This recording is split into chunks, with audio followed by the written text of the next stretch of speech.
This podcast episode has been made for the Sexhibitions exhibition held at Bar University on the 28th of April from 12 o'clock to 4:45 p.m.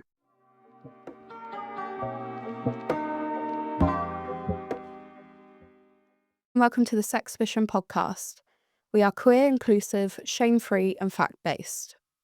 I am your host Ellie, and today I'll be talking with Jaymes. The topic of today's episode is about queer sex and identity. Let's get into it. Would you like to introduce yourself?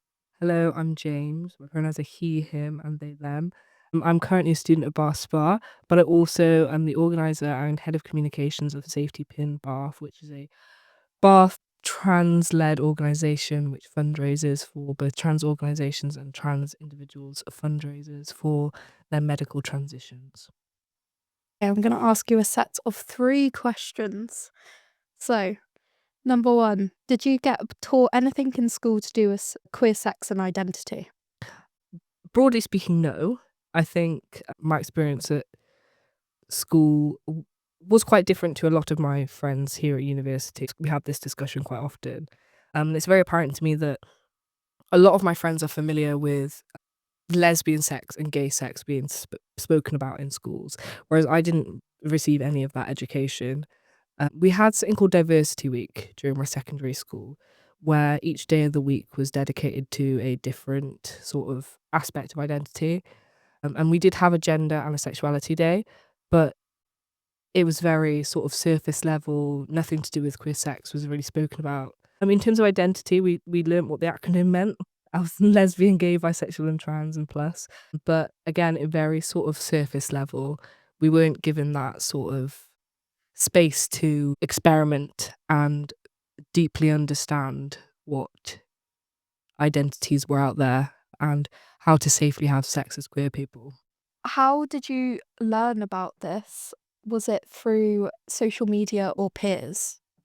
Do you mean like sex? Sex, yeah. For me personally, a lot of my sexual health knowledge came from some social media and through the people around me. But from a trans standpoint, growing up, I was the only trans person in the room. And so whilst I had queer friends, not a lot of people did understand like the issues I faced with sex that maybe cis people don't. So although my sex is inherently queer, like a lot of my friends who were having cis gay sex was a very different experience to mine. So things like dysphoria were never spoken about. That is when I had to go into social media and learn from like different creators and sex educators online what queer sex was, what was available to me, how to deal with like the emotional side of things as well, but also like things like preventing STIs and stuff like that. I didn't even learn that. We only in secondary school learned what pregnancy was and how to prevent it, which is not a struggle that everybody faces, especially in the queer community. Did you have to put condoms on bananas? No. See, I never even held a condom until I got to university. Until Freshers Week, when I was given them for free during Freshers Week, which I think is fantastic. I think they should be free to everybody. I had never even held one in my hand. And so we never even learned how to put them on. We knew what condoms were. We knew what the pill was. We didn't know where to find them, where to get them, what that meant for our bodies, things like the pill and like side effects that you can be affected by them. When I was on the pill, I wasn't informed apart from like the information leaflet that's handed to you by the GP. So, what would you like to be changed within the school curriculums? From a sex education standpoint, I think we're in a very scary time right now, especially in the UK, with the new school guidance that's recently come out in regards to identity.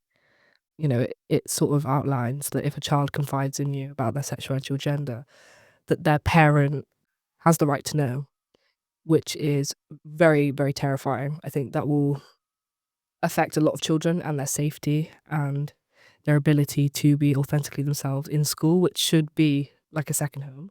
I think educators' jobs are to protect and educate, and this new guidance is putting a lot of children at risk, and not only risk for themselves, but not just a risk of their ability to be themselves and be safe doing it, but they're risking their education because they're not going to feel comfortable enough to explore that, knowing that there's going to be someone that's going to narc on them. In terms of that, I think there should, I'd love for the government to listen to trans kids and know that a school is a place where you should be able to step through the gates and be able to explore comfortably and with support, and know that unless you decide to disclose it, they won't leave the doors. The confidentiality seems to be very kind of double standards there. Because quite frankly, if a child's chosen not to tell their parents if they're queer or trans, their parents don't deserve the right to know because there's a reason they don't know. So in terms of the curriculum and like school in general, I'd say obviously email your MPs, guys, and stop that from happening, because that is terrifying things that are happening in the school curriculum right now. No child should have to advocate for themselves. So if you're an adult listening to this and you know a trans child, or even if you don't know a trans child, know that this is not good for them. Also, in terms of sexual health, I think that it shouldn't just be taught how to prevent a pregnancy. I think a lot of school curriculums discussing sex education seems to be going about it in the way that, like, teenagers under the legal age will still have sex. well, yeah, teenagers are going to have sex, young adults are going to have sex.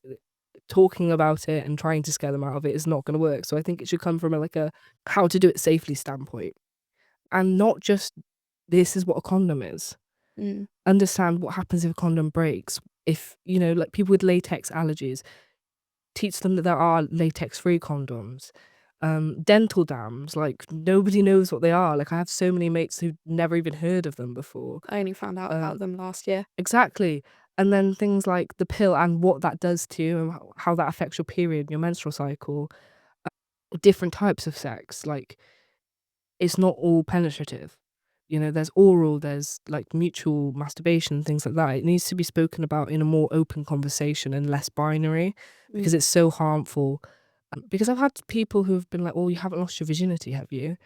When I've told them that I told them a personal thing about myself, and I'm like, "What do you mean? Like, sex isn't binary. It's not this means sex, this doesn't." There's so much, like, sex is like a massive world of like endless, limitless possibilities. And I think it needs to be taught. And things like consent need to be taught from a very, very young age. Yeah. Because consent isn't just about intimacy. Consent is about whether you want to be hugged or not, or whether you want someone to touch your things or not. Like from a very young age, people need to know if it's not enthusiastic yes, then it's a no. Asexuality needs to be taught in schools. Yeah.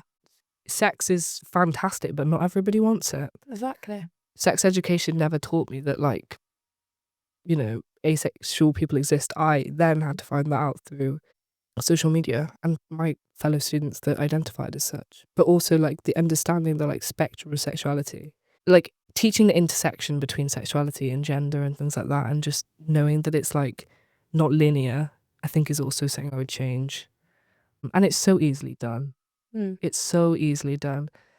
Teaching like the fluidity of gender and identity and sexuality is so easily done, and I think educators need to start educating. That is all the questions I have for you. Thanks for answering them. No problem.